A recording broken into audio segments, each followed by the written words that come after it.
Hey everyone, this is a faux chalkboard birthday board that I designed all in Silhouette Studio. If you want to see how I did it, please continue watching.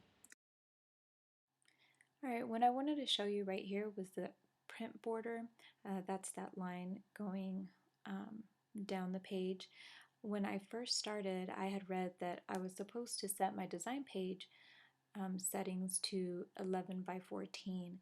Well, when I would convert to PDF, which we'll go over later in the video, those 2 inches beyond the print border were getting cut off, and I could not figure out how to change the settings for the print border. So what I did was I just changed the dimensions of the design page to 8.5 by 11, and luckily that worked for printing out an 11 by 14 size poster. Once I had my design page to the right size, I went ahead and added the chalkboard background. I've been having so many issues with Sil Studio. It literally took me 10 minutes to get it up and loaded, so if anyone has any hints or tips or why that's happening, please put it in the comment section if you guys can help me out with that. Alright, so you're going to want to size your background to the same size as your design page. I should also preface this tutorial by saying that I do not do tutorials. This is my first and probably will be my last tutorial, but I knew there was a need out there, so I definitely wanted to do it. Oh, you want to deselect lock aspect.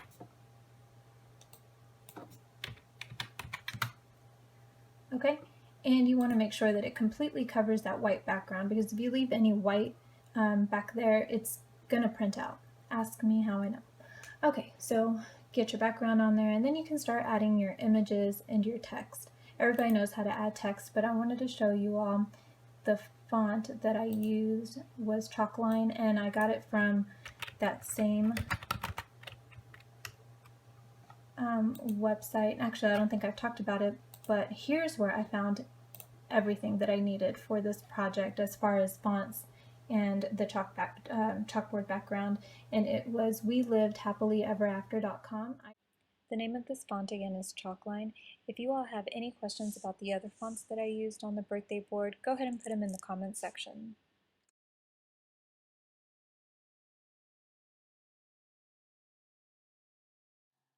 Okay, you can resize and align as you go, or you can wait till you get everything on the page. It's whatever your preference is. I like to get everything on the design page and then go through aligning and putting things wherever I want them to be. But again, it's just personal preference. The other font that I wanted to show you was Adhesive NR7, and I'm pretty sure I got it from either DaFont or Font Space. But that's what I use to do the banners. So the banners are not images, they are a font. Again, Adhesive NR7. And I couldn't quite remember which one that I used for the actual board, but whatever. I picked one, and of course I wanted to change the color to the blue, so I changed the line color as well as the fill, and that's what I got. And I just quickly wanted to show you how to align things in case you didn't know. But you're going to select both of your objects. You're going to go up to Object, Align, and then select your either align center, middle, left, right, and then you can go ahead and place that wherever you want. For the images, for any of the images that I used, I had to obviously trace, but I used 2 different trace functions. So for the tooth, double click to get your tooth on your design page, and I always resize, make it smaller so that it's easier to trace. Click trace, select trace area. Okay, deselect high pass filter, increase the threshold so you can get a smooth line, trace outer edge, and then move that. You can keep this or you can delete it. I always delete it.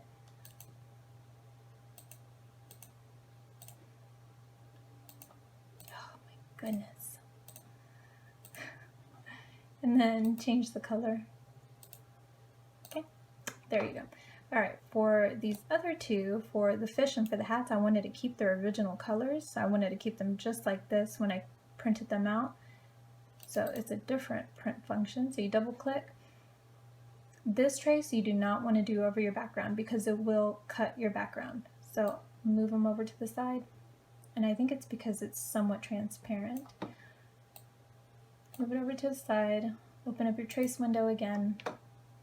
Select trace area. Okay. Trace. Deselect high pass filter so you can get those thick lines. And then here you're going to trace and detach.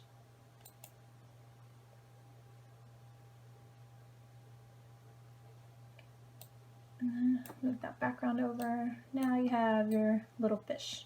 And you can put them wherever you want on your page. You can resize them. Okay. Alright, so that's how you're going to do that. Right, someone had asked how to draw a dashed line. I just wanted to show you that really quick. So you're going to click on draw a line, hold shift as you left click to get a straight line.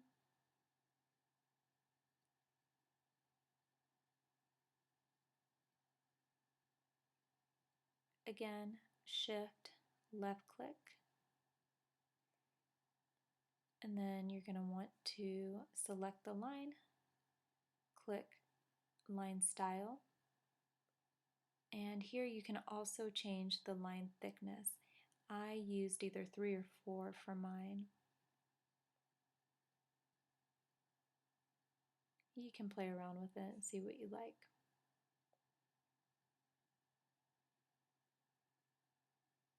Okay, and once you have everything the way that you want it, you can print to PDF. Make sure that you have everything good to go before you do that because that can kind of take a while. So go to File, Print, and normally you have your printer defaulted. You're going to want to click Microsoft PDF. And in the interest of time, I won't actually do it. But then you're going to click Print, and a Save As window is going to pop up where you want to save your PDF.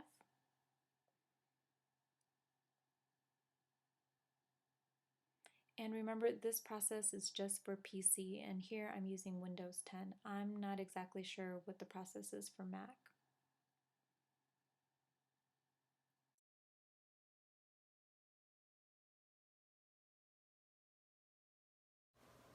Okay, so once I converted to PDF, I had to convert it to JPEG because I was using Walmart Online and you can't upload PDFs.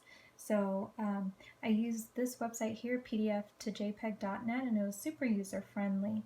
Make sure that you don't click on any of these advertisements right here because I don't know if they're safe, but you're going to choose a PDF file.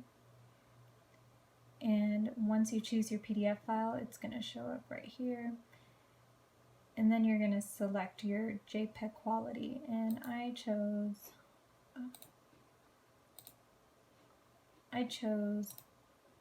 excellent 300 dpi, and then you're going to convert PDF to JPEG, and it takes about 15 seconds or less for it to convert, much faster than the printing to PDF. Once it's done converting, you're going to get a new window, and it's going to give you the option to either view or download the the JPEG. I went ahead and viewed it just to make sure that it came out okay before I went through the trouble of downloading it, just in case I needed to do it over again. But I didn't have any problems using this website. It was, like I said, very user-friendly, and it came out really nicely. So here's your two options. You can view or download. And so again, here's the JPEG. I hope everyone enjoyed this tutorial, and I sure hope it helps you create some beautiful birthday boards for your loved ones. If you have any questions that I didn't answer in the tutorial, please put them in the comments section and I'll try to get to them. Thanks for watching, everyone. Bye.